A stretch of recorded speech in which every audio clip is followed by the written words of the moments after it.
کیا خلافت عثمانیہ دوبارہ قائم ہونے جا رہی ہے اور کیا مسلمانوں کے عروج کا سورج ایک بار پھر طلوع ہونے والا ہے؟ اس حوالے سے الیکٹرونک اور سوشل میڈیا پر مختلف تبصرے کیے جا رہے ہیں، لیکن یہ اچانک خلافت عثمانیہ کے قائم ہونے کے چرچے کیوں شروع ہو گئے ہیں؟ کیا واقعی ایسا ہونے جا رہا ہے؟ دراصل اس کی وجہ ہے پہلی جنگ عظیم کے بعد سن 1923 میں اتحادیوں اور خلافت عثمانیہ کے درمیان ایک معاہدہ طے پایا تھا جسے معاہدہ لوزان کہتے ہیں، کیونکہ یہ معاہدہ سوئٹزرلینڈ کے شہر لوزان میں طے پایا تھا، اس لیے تاریخ میں اسی نام سے یاد رکھا گیا ہے۔ کچھ دن بعد یعنی سن 2023 میں اس معاہدے کو 100 سال مکمل ہونے جا رہے ہیں، اور اسی وجہ سے الیکٹرونک اور سوشل میڈیا پر مختلف تبصرے ہوتے دکھائی دے رہے ہیں۔ لیکن آخر یہ معاہدہ کیوں کیا گیا تھا؟ دوستو، دراصل ہوا کچھ یوں کہ سن 1914 سے 1918 تک جاری رہنے والی پہلی جنگ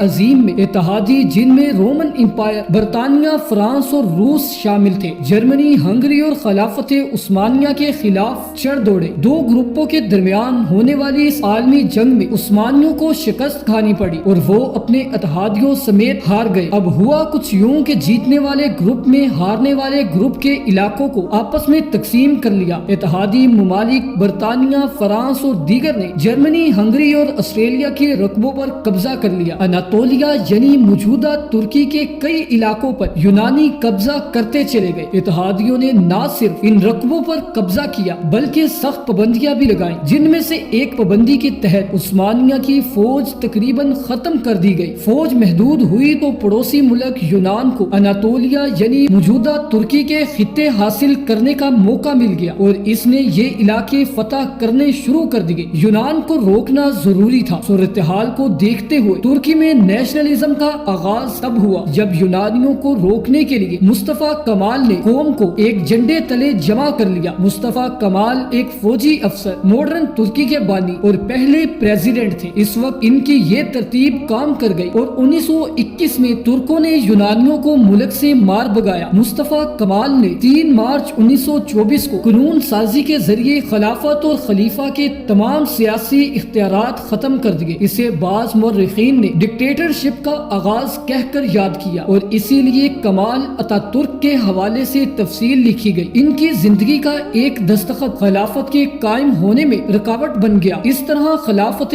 عثمانیہ کا اختتام ہوا اور خلیفہ کا ٹائٹل ختم کر دیا گیا۔ کمال اتاترک کے مخالفین انہیں ویسٹرن پیپٹ مانتے رہے اور ان کی بڑی تعداد آج بھی موجود ہے۔ یونانیوں کی شکست نے برطانیہ اور اس کے اتحادیوں کو الرٹ کر دیا۔ یہ گروپ چاہتا تھا کہ کچھ شرائط کے ذریعے ترکی کو پابند کیا جا سکے، جس کے لیے کسی معاہدے کا نافذ العمل ہونا ضروری تھا، اور یوں معاہدہ لوزان تیار کیا گیا۔ اب دیکھتے ہیں کہ اس معاہدے کے تحت آخر ہوا کیا اور اس کی ریاستیں اتحادیوں کے پاس کیسے چلی گئی۔ منصب خلافت ختم ہوا اور خلیفہ کو ان کے اہل خانہ کے ساتھ ملک بدر کر دیا گیا۔ معاہدے کے تحت ترکی کو پابند کیا گیا کہ وہ پیٹرول کے لیے نہ اپنی سرزمین پر اور نہ ہی کہیں اور ڈرلنگ کر سکے گا اور اسے ضرورت کا سارا پیٹرول امپورٹ کرنا ہوگا۔ یہی نہیں بلکہ تجارت میں انتہائی اہم مانے جانے والی بحری بندرگاہ باسفورس، جس کے ذریعے آج تقریباً سالانہ